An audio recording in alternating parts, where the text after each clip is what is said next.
Hey guys, welcome back to another pickups video, another bi-monthly type of pickup video covering the months of April and May of 2017.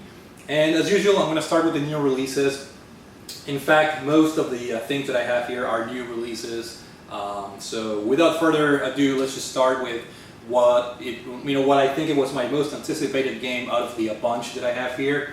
And of course, I have to start with Mario Kart 8 Deluxe, which I already have an impressions video on my channel, and no surprises here. Mario Kart 8 for the Wii U was my favorite game of 2014.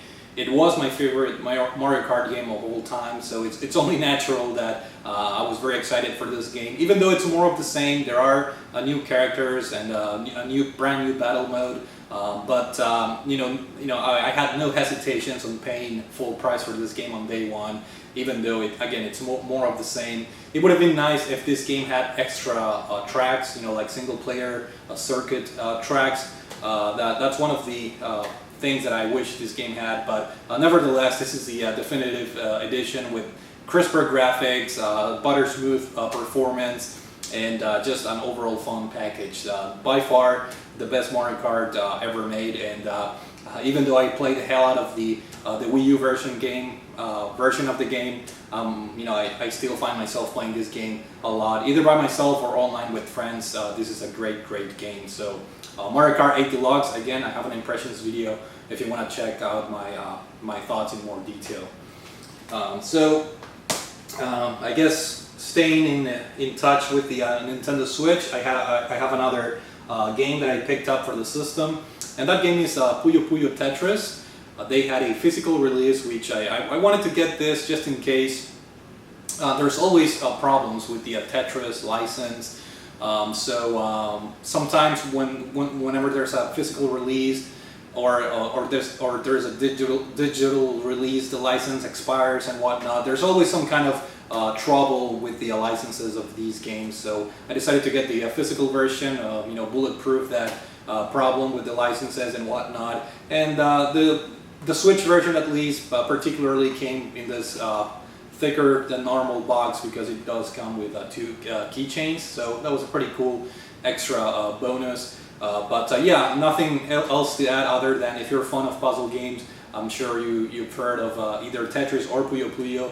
Myself, I like Tetris a lot, but I'm not, and I like Puyo Puyo as well, but I'm not a great Puyo Puyo player, so I need to improve. And the cool thing is that this game has tutorials that basic and advanced tutorials that help you get better at the game. So I definitely have to try the Puyo Puyo tutorials because I'm not very good at that game. But Tetris is a different story. I really like Tetris, and I've been enjoying this. It has an adventure mode, which is a little bit of a cringe-worthy type of storyline and cutscenes and whatnot. But nevertheless, an interesting release for the Nintendo Switch that I believe it's also available on the PS4. So continuing with the Nintendo, I guess, new releases, I managed to pick this game right here, Fire Emblem Shadows of Valencia Echoes.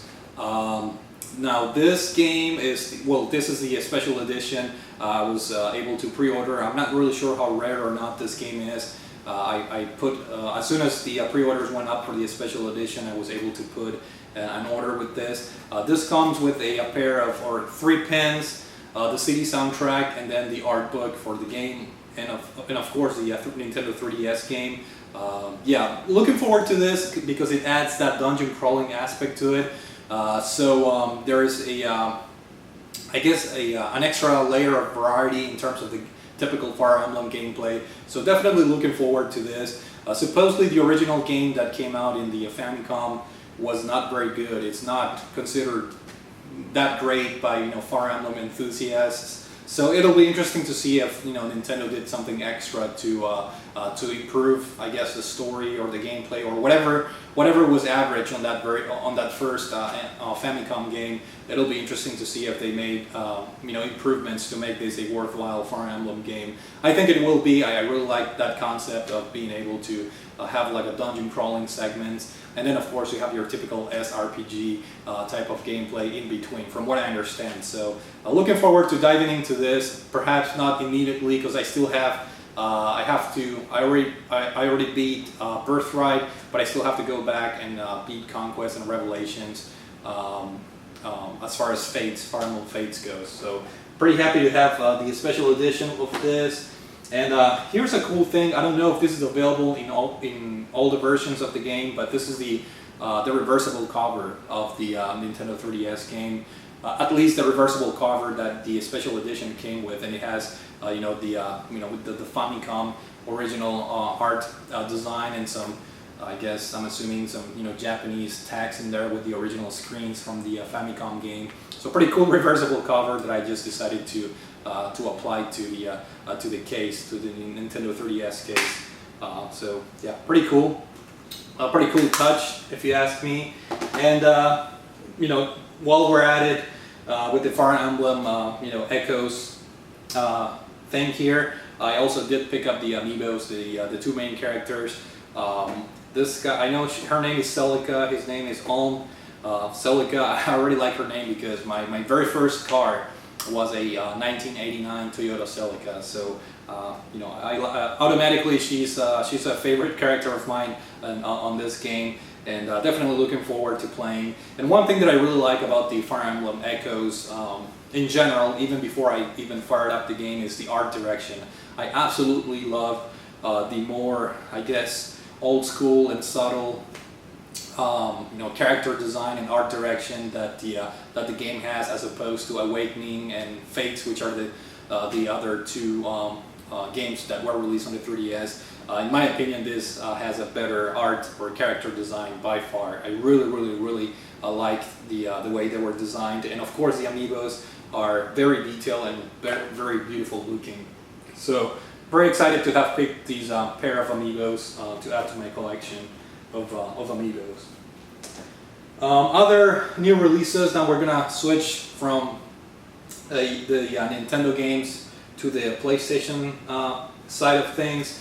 I did pick up this game right here, which came a little bit later than usual, and that game is Ukulele. Now this is my physical copy. I originally kickstarted this game, and it's funny because I upped my original, I guess, pledge to get the physical edition of the game, but it got delayed, so people that did not kickstart the game actually got the game before us that kickstarted the game. So I thought that was kind of funny, but there was no major delays. It was only like a week or two extra that I had to wait. And I've been having fun. I think this game is far from being a great platformer, but I think I beat the first 3 worlds, and I'm waiting to play the game because there's a game-breaking bug on the 4th world, the casino world, that supposedly it's being patched now. So because I'm gonna try to go for 100% completion in this game, I really want to wait until that patch is out. So I have completed the game, more than halfway through it, but I do want to wait for the patch. And that's one of the negative things about this game. There's a lot of glitches and just not very polished game overall. So more thoughts will come when I beat the game and I do my impressions video. But so far, I think it's a good game, and definitely looking forward to play it after they patch the game. Next up is a very interesting release on the PlayStation 4, and that game is the Silver Case. One of the early Suda51 games. I was very much looking forward to this game because originally it came for the PC originally, or it was re-released for the PC originally. I think the very first game was a PlayStation 1 or PlayStation 2 game that was only released in Japan, I believe. And then they translated the game and it got re-released on the PC not too long ago. And I almost bit the bullet. I almost pre-ordered this physical edition, with the PC CD-ROM and whatnot. But fortunately, I just waited, and now they have a PlayStation 4 physical release here, as you can see. And looking forward, I'm a huge Suda51 fan. I'm a huge, I guess, Grasshopper Manufacturer fan. But this is not your typical modern Suda51 game. This is more akin or similar to Flower, Sun and Rain, for example, for the Nintendo DS, which I was not a very big fan. This is more of a serious Suda51 game. Like I said, similar to Flower, Sun and Rain, was it? on the DS, or similar to Killer 7, which I did love Killer 7, but did not care too much about Flower on the DS. So I'm looking forward to see where I stand on this game. But I do think I'm a bigger fan of the silly, tongue-in-cheek or modern Suda51 games, like the No More Hero games, Lollipop Chainsaw and whatnot. But definitely looking forward. I'm very happy to see this game released on the PlayStation 4. So looking forward to playing this at one point or another. And then during the month of May, it was my birthday, so I did get 2 games as gifts. The first one, since we're on the PlayStation 4 mode here, is Assault Suit Lenos, which is, I believe, this used to be like a Sega Genesis game. I'm not very familiar because I never had a Sega Genesis growing up, but from what I understand, this game got released on the Genesis, and this is kind of like a remake or some kind of modern version of the game. So the game is really good. It was highly recommended to me by a couple of friends, so I put this on my wish list, Amazon wish list, for my as a gift, and I got it on my birthday. So that was pretty cool, and looking forward to trying this game. I think it's supposed to be pretty hard, but fun nevertheless. So that's that game. And finally, I have a PlayStation Vita game, and this is Trails of Cold Steel 2. If you guys remember, I had the first Trails of Cold Steel game was gifted to me. I think it was during Christmas of last year. Now this game was also on my Amazon wish list, so now I have 1 and 2, and I also have a lot of I have to find a lot of time to play these 2 games. It's kind of worrying now that my backlog is just growing, and I have a couple of JRPGs in my backlog that it'll be pretty tough to knock these games out. But better to buy these games in advance, just to avoid any regrets later on if these games go out of print or whatever. So very happy to have this, and I did get the Lion, the Lion version or whatever for the Vita as a gift on the during Christmas. And that game comes with like a slot to put the second game in it. So I have the complete set now, but no excuses here. I have to play the first one obviously at one point and then enjoy the second game. Both are supposed to be fantastic games, so I'm very much looking forward to getting into this series right here. And the last 2 are not games but are game-related pickups. As usual, I get always my Nintendo Force magazine. This one features Splatoon 2 on the cover, and a lot of pretty interesting articles and stuff. Now that the Nintendo Switch is out, the magazine it's in full support, obviously, of the Nintendo Switch, and it did come with a poster that I forgot. Oh yeah, it has Ukulele on one side, which is it will be released on the Nintendo Switch. And then Splatoon 2, which is the cover of the magazine. Pretty cool stuff. And the last pickup here that I have to show you guys, it's something that I always wanted to have, and for some reason when I first looked up this item over 10 years ago on eBay, it was a very expensive item to get. I shouldn't say a very expensive item, but more expensive than I wanted it to be, And I'm talking about the Terry Bogard Fatal Fury hat. This is something that I always wanted to have, something just silly. I'm not gonna use it, to walk, to go out on the street or whatever. But I'm just gonna use it. Might as well use it now, right? I remember looking on eBay for the longest time, and they always had the hat for like over $30 for some reason. This is over 10 years ago. So randomly, I'll be playing a lot of Garou Mark of the Wolves on the PlayStation 4, which is ironically doesn't feature this hat because Terry has his new look with the brown jacket and whatnot. But I just looked it up, just for fun on Amazon, prices for the Terry Bogard hat, and you can get these hat for like $10 now. The one in particular that I have, I think it was $13 because it has the font, the Fatal Fury font. It's stitched. If you get the cheaper ones, some of them are just printed like or glued on the top. So this is a little bit of a higher quality hat, and I'm very happy to have it because I'm a huge Terry Bogard fan.